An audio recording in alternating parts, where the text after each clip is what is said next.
É isso aí, pessoal. Bora para mais uma notícia, mais um conteúdo, trazendo aqui para vocês as últimas informações diretamente de Brasília. Pessoal, vamos aqui com comentários do canal da Revista Oeste, deixando os créditos ao canal da Revista Oeste na plataforma do YouTube. Pessoal, notícia importantíssima acaba de explodir em Brasília. Já vou pedindo a vocês que se inscrevam no canal, que deixem seu like. O seu like é de extrema importância para a gente, ajuda muito na distribuição da notícia. Não se esqueçam de assistir o conteúdo até o final, de deixar a sua opinião e, claro, comentem de qual cidade vocês estão nos assistindo, que é para a gente saber de onde está vindo a nossa audiência. Agora, sem mais enrolação, bora pro conteúdo. A sua gestão, que foi realmente muito transformadora ali, mas eu quero começar perguntando ao senhor sobre justamente essa decisão do ministro Alexandre de Moraes de ontem de suspender o direito de visitas do senador e pré-candidato à presidência da República, Flávio Bolsonaro, por ter lido a carta do pai, Jair Bolsonaro, durante o fim de semana, né? Ficou suspenso por 90 dias, ou seja, não poderá conversar diretamente com o pai até depois do primeiro turno das eleições, e há também um risco eminente de revogação da prisão domiciliar do ex-presidente. A gente tem de acompanhar, o ministro deu ali 48 horas para a defesa do ex-presidente se manifestar, né, trazer as explicações em relação ao ocorrido, mas eu gostaria de ouvi-lo a respeito dessa situação. Eu fico pensando, Paula, até quando o nosso país vai aguentar ver tanta coisa errada e ficar inerte? A gente vê um ministro que ele é o ministro Alexandre, que ele é o julgador, depois ele é o juiz de execuções, e a gente acompanha todo o processo em relação ao presidente Bolsonaro e vê quantas coisas erradas foram cometidas. E a gente vê a inércia não só dos senadores, e eu fico perguntando, quando que a gente vai ver a justiça ser feita no nosso país? Porque a justiça, para ela ser feita, ela tem que buscar o correto. Não adianta você fazer justiça visando a justiça, o próprio nome já diz, né? Você busca as coisas corretas, apurar a verdade dos fatos sem ler a capa do processo. Então você tem lá o nome Jair Messias Bolsonaro ser julgado diferente. Eu fico pensando, será que se o presidente tivesse sido julgado na outra turma, ele estaria condenado? Então, eu espero ver um dia o ministro Alexandre e outros que estão no caminho errado pagarem por isso. Eu espero que tenhamos um Senado forte que possam fazer a lição de casa, que é o que o povo espera, né? Abrir um processo de impeachment. Eu espero também um procurador-geral da República, o Gonê, que o procurador, o nome diz, ele procura a justiça. Eu não tô vendo o procurador de justiça agir como deveria, né? Então, finge que não está vendo nada e que está tudo correto, com tanta injustiça. Se isso aqui fosse um país sério, o ministro Alexandre já tinha sido empichado. Coronel, deixa eu abrir aqui, convidar as minhas parceiras de telão hoje, nesta terça-feira, para participar dessa conversa. O Coronel diz que responde a todas as perguntas, veio aqui de peito aberto. Vou começar com Ludmila Lins Grilo. Tudo bem, Coronel? Boa tarde, seja bem-vindo aqui ao Oeste Sem Filtro. Coronel, eu queria te fazer uma pergunta relacionada à segurança pública. E esse assunto é um assunto que tem tudo também para bombar nas eleições de 2026. Já é um problema crônico no Brasil já há muitos anos e tem tudo para bombar esse ano. Especificamente em relação à cidade de São Paulo. Eu mesma já fui vítima de um crime que muitos, paulistas estão sofrendo já há muitos anos, que é o furto de celular. Você pega o celular no meio da rua, passa o motoqueiro, arranca o celular da sua mão e sai correndo, geralmente de moto. Eu queria saber se existe alguma integração, se está tendo algum estudo entre a Guarda Civil Metropolitana e o governo estadual, porque a segurança pública é de competência do governo estadual, mas existem essas integrações entre prefeitura e governo estadual. Se a prefeitura vai fazer alguma ingerência em relação a esse assunto específico, que é um assunto que eu tenho certeza que preocupa muita gente de São Paulo, tem muitos amigos em São Paulo e muitos já foram vítimas desse mesmo crime. Coronel, só fazendo um adendo aqui, eu mesma quase fui furtada em frente à Revista Oeste, na Avenida Paulista, segurando o celular. Um menino de bicicleta com a mochila de entregador, desses de aplicativo, pegou meu celular da mão, como estava chovendo, acabou escapando da mão dele, caiu no chão, eu consegui resgatar. Mas foi aqui na Paulista e tinha uma viatura na outra esquina, fazendo ali o policiamento. Doutora, obrigado pela pergunta. Infelizmente, o ladrão ele não tem medo desse aparato montado. Eu posso falar que eu estou há 32 anos, eu trabalho em efetivo serviço na Polícia Militar, em unidades de elite como Rota, COI, tudo. Eu falo para vocês que nunca o Estado esteve tão integrado com a Prefeitura como está agora. Então, a gente pegou governo do PSDB com PT, a gente pegou várias coisas, prefeito, e aí você nunca tinha uma política forte. Eu posso falar que a gente tem uma política forte, ou seja, um governo alinhado com a Prefeitura, Estado alinhado com a Prefeitura, com decisões em conjunto, com operações, com troca de informações, mas a gente não vai alcançar o resultado esperado porque a gente não tem, o ladrão não tem medo das leis. Hoje o criminoso, ele só tem medo de uma coisa, da morte. Ele não tem medo da lei, como a Paula falou agora. A viatura está na outra esquina, ele não tem mais medo. Ele vai continuar roubando. Nós temos milhares de câmeras na cidade de São Paulo e eu posso falar, se fosse em outro país, o ladrão teria medo. Ele não tem medo. Hoje as câmeras, elas ajudam muito em você fazer a investigação pós-crime, ela ajuda muito a identificar o criminoso, mas ela não faz com que o ladrão tenha medo.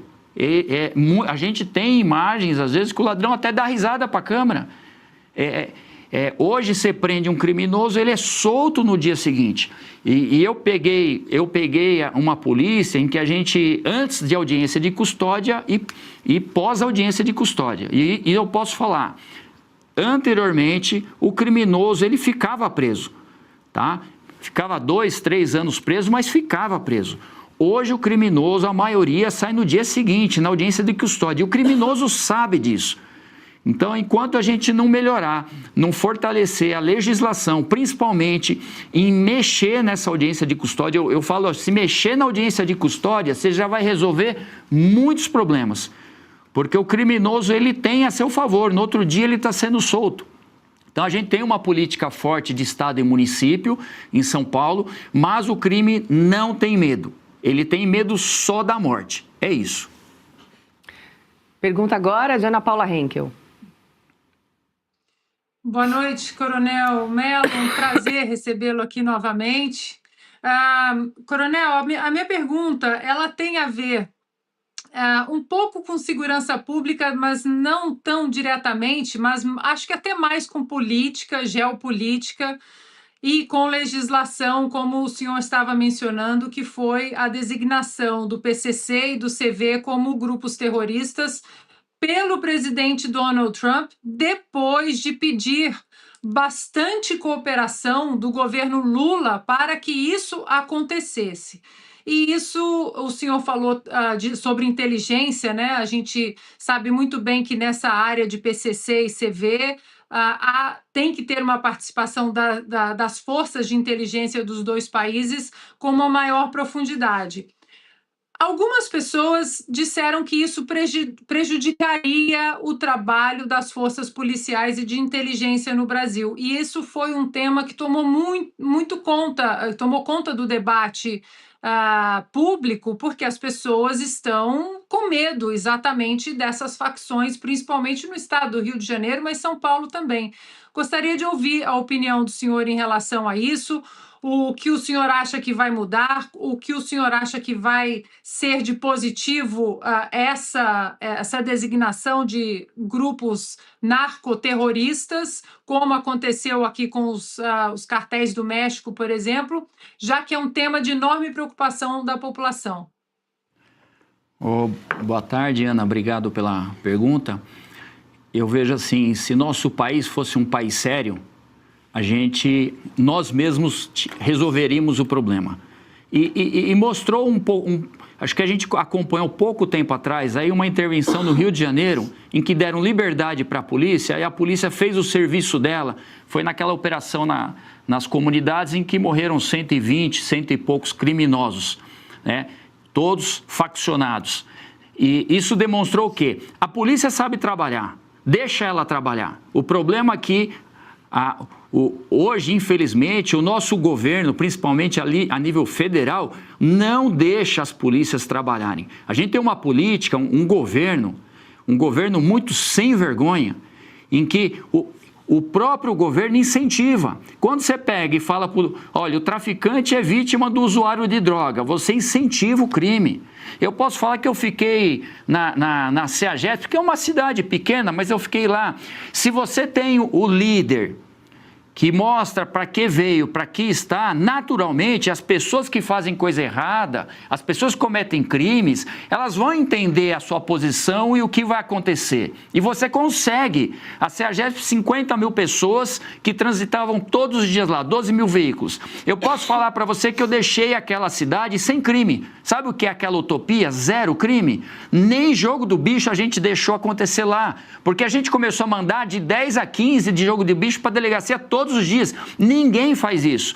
E aí, as pessoas que fazem coisa errada entendem. Quando você tem um governo federal sem vergonha como esse, em que se defende o crime, em que os criminosos, depois da eleição, batem palma para quem venceu a eleição, que foi o seu Luiz. Seu Luiz venceu a eleição, o crime comemorou. E entendeu a leitura que faz. Pode-se tudo. Se a gente vive num país desse, sob um governo desse, precisamos sim de toda ajuda possível. Então, essa intervenção, vamos dizer assim, mas essa colocação, né, o reconhecimento pelos americanos como grupos terroristas, como narcotraficantes, é muito útil para a gente. No momento que a gente está agora, é fundamental. É isso aí, pessoal. E vamos para mais uma notícia. Lula comentou Copa, manteve perfis em redes sociais e divulgou cartas sem restrição durante os 580 dias preso em Curitiba. Petista escreveu dezenas de bilhetes a aliados, comentou partidas de futebol pela TVT, pediu voto em Haddad por escrito e lançou candidatura enquanto detido. Parece piada, né, pessoal?